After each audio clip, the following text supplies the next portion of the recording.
Finalmente, dopo più di 3 mesi di attesa, è tornato Berserk con il nuovo capitolo 381 e so che anche tantissimi di voi come me lo stavate aspettando.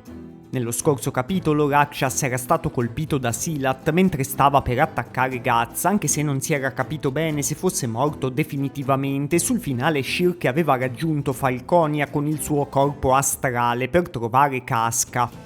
Dopo questo breve riepilogo possiamo immergerci subito nel nuovo capitolo e sappiate che scopriremo anche già qui la data di uscita del prossimo.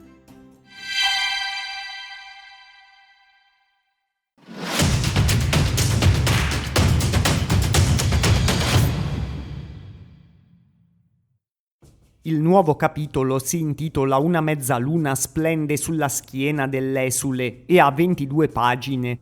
Inizia con una pagina che ci segnala l'uscita del volume 43 per il 29 agosto, ovviamente in Giappone. Poi la prima scena ci fa vedere Farnese che ha concluso la sua magia e che riceve i complimenti per aver salvato i Kushan dall'attacco di Rakshas e dei demoni che si erano manifestati. Ma Silat dice a Roderick che sono molto lontani dalla fine di tutto questo. Dice che i loro capi e i loro generali sono stati uccisi e l'esercito non sarebbe stato in grado di respingere l'attacco da solo. Se il Falco di Luce mandasse qualcun altro non sarebbero in grado di resistergli e i Kushan rischiano di diventare di nuovo i codardi che erano di fronte al loro vecchio imperatore Ganishka.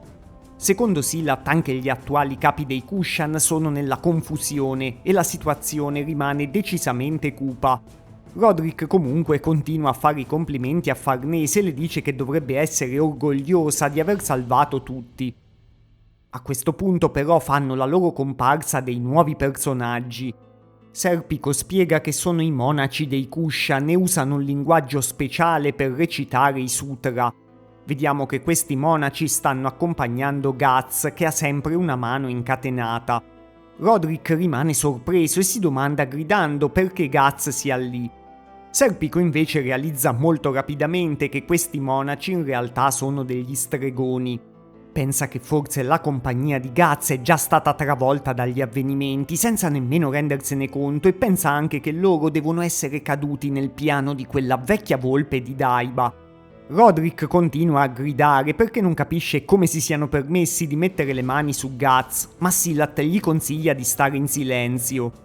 Infatti questi monaci sono bramini e nella cultura Kushan sono sacri. Neanche i principi possono toccarli o avvicinarsi a loro, a maggior ragione in presenza dell'imperatore. Quindi consiglia a Roderick di non comportarsi in maniere sconvenienti. Roderick rimane contrariato e pensa che Guts sia stato colpito da qualche sortilegio.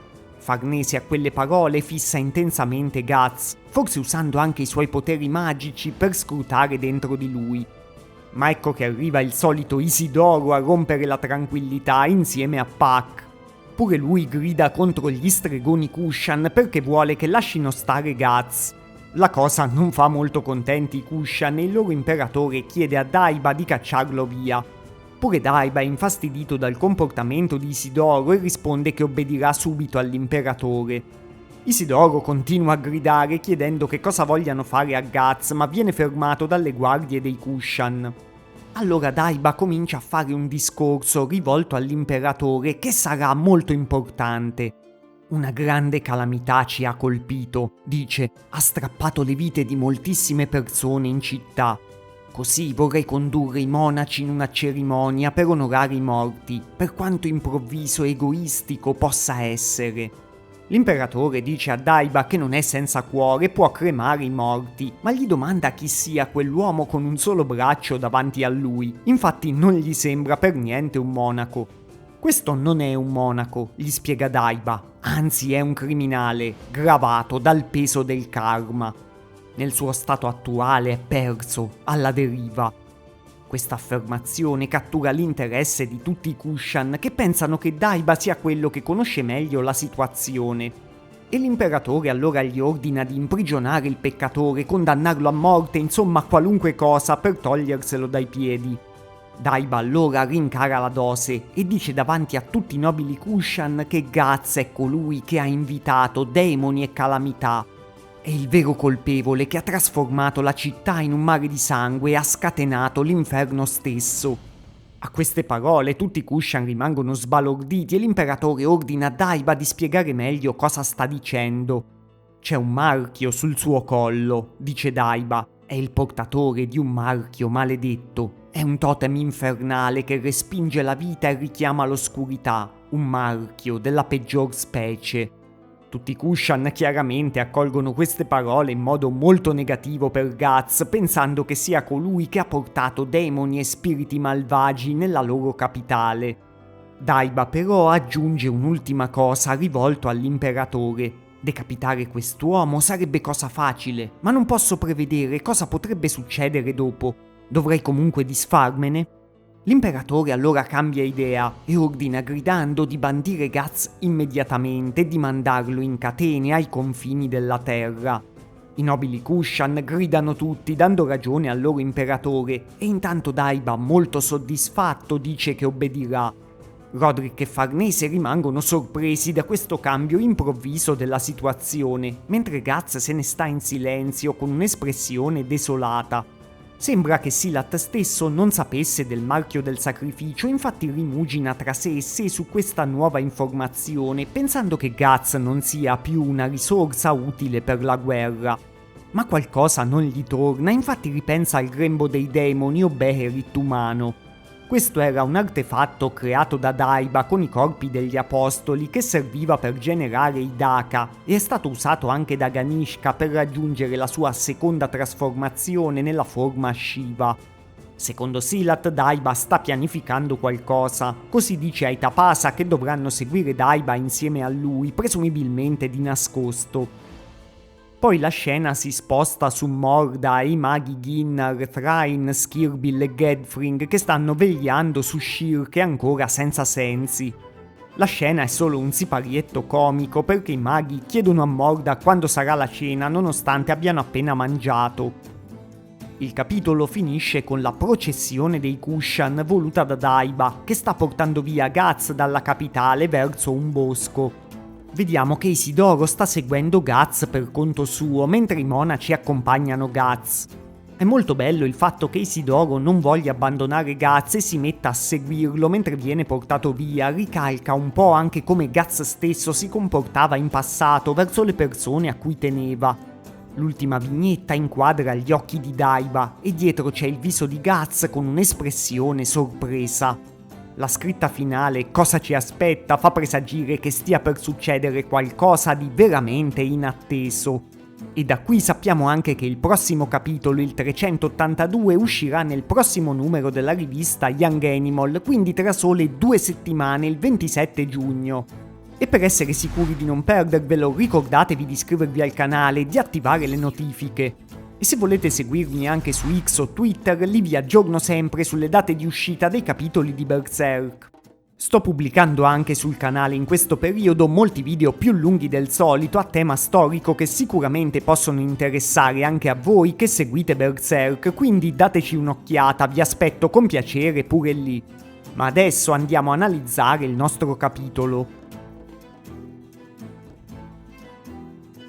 Praticamente tutto il capitolo è incentrato sulle macchinazioni di Daiba per portare Guts con sé fuori dalla capitale dei Kushan. All'inizio fa arrivare i monaci e non so bene perché Serpico già li conosca. Forse ha studiato alcune tradizioni dei Kushan da giovane quando viveva al palazzo con Farnese. Lui dice che recitano dei sutra, che è un concetto veramente importante nel buddismo e nell'induismo. Sutra è una parola che deriva dal sanscrito e significa letteralmente filo, ma in realtà indica brevi insegnamenti e aforismi che hanno anche un valore mistico e sacro.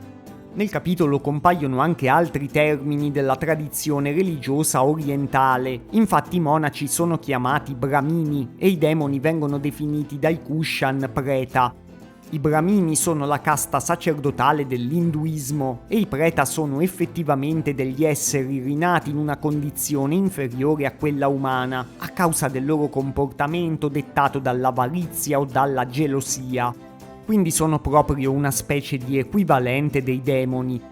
Comunque chiaramente questi monaci di Berserk sono stregoni e Daiba li ha chiamati perché gli servono per fare qualcosa con Guts. Commentando lo scorso capitolo speravo in un ritorno in campo di Guts e anche se qui è rimasto ancora in silenzio e molto passivo, almeno è tornato al centro della narrazione. Chiaramente Daiba in questo capitolo ha messo in atto un altro step fondamentale di un suo piano, facendo passare Guts come capro espiatorio colpevole di tutte le calamità che si sono abbattute sulla città. È anche vero che è il suo marchio del sacrificio probabilmente aver attirato i demoni e Rakshas, ma sembra una spiegazione semplicistica che Daiba dà agli altri Kushan solo per poter portare Guts via con sé. Fin dall'assalto alla cavalluccio marino Daiba sembrava molto interessato a Guts, quindi sicuramente ha elaborato qualcosa che coinvolge direttamente il guerriero nero.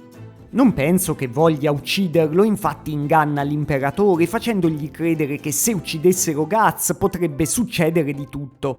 Ma più probabilmente vuole utilizzare Guts per un qualche strano esperimento, un qualche rituale magico. Infatti abbiamo visto che Silat ripensa subito al Beherit umano, che era un esperimento di Daiba che usava il potere degli apostoli. Questo ci può far pensare che Daiba conosca anche qualche modo di utilizzare una persona marchiata con il marchio del sacrificio per i suoi scopi. Anche se in questo capitolo potrebbe sembrare che Daiba abbia intenzioni malvagie, anche perché ci viene descritto ancora più del solito come una volpe astuta e pianificatrice, non credo che voglia fare unicamente del male a Guts. Sicuramente vuole usarlo per qualche suo scopo, ma che potrebbe rivelarsi anche a fin di bene. Infatti questo esilio di Guts dalla capitale dei Kushan è stato già un piccolo colpo di scena in negativo e penso che ci sarà un altro colpo di scena quando scopriremo il vero scopo di Daiba per aver portato Guts con sé nel bosco. E avrebbe più senso che questo scopo abbia in qualche modo alla fine risvolti positivi.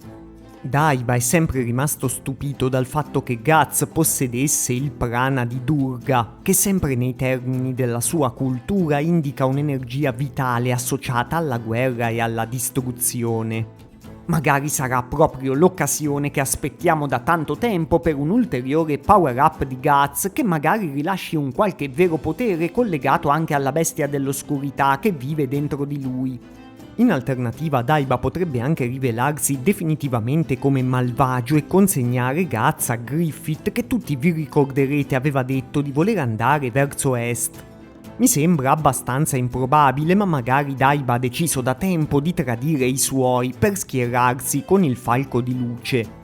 Parlando del lavoro di Koji Mori e dello studio Gaga, questo è stato un capitolo con dialoghi ben costruiti e studiati per farci vedere l'ambiguità e la furbizia di Daiba, quindi penso che le critiche iniziali su eventuali capitoli con pochi dialoghi ormai siano completamente cadute. Mi è piaciuto anche il fatto che Guts sia tornato un po' a essere un outsider, qualcuno che viene allontanato da un'intera città, un po' come succedeva ai tempi dell'arco narrativo del Guerriero Nero. Infatti questa parte mi è sembrata anche un po' un omaggio, una riproposizione della cattura di Guts fatta dai servi del barone o dai cavalieri della Sacra Catena Ferrea e del suo primo incontro con Farnese, quando era stato considerato un personaggio portatore di sventura. È vero che la trama non prosegue veloce, come sappiamo probabilmente per volere dell'editore, però è anche vero che il nuovo team è abbastanza bravo nel tenerci sempre un po' con il fiato sospeso. Anche senza per forza colpi di scena troppo eclatanti, mi sembra che però volta per volta siano capaci di lasciarci la curiosità verso quello che sta per succedere immediatamente nel capitolo successivo. Beh, questa era la mia analisi del capitolo e sono curiosissimo di vedere tra 2 settimane che cosa si è inventato stavolta Daiba.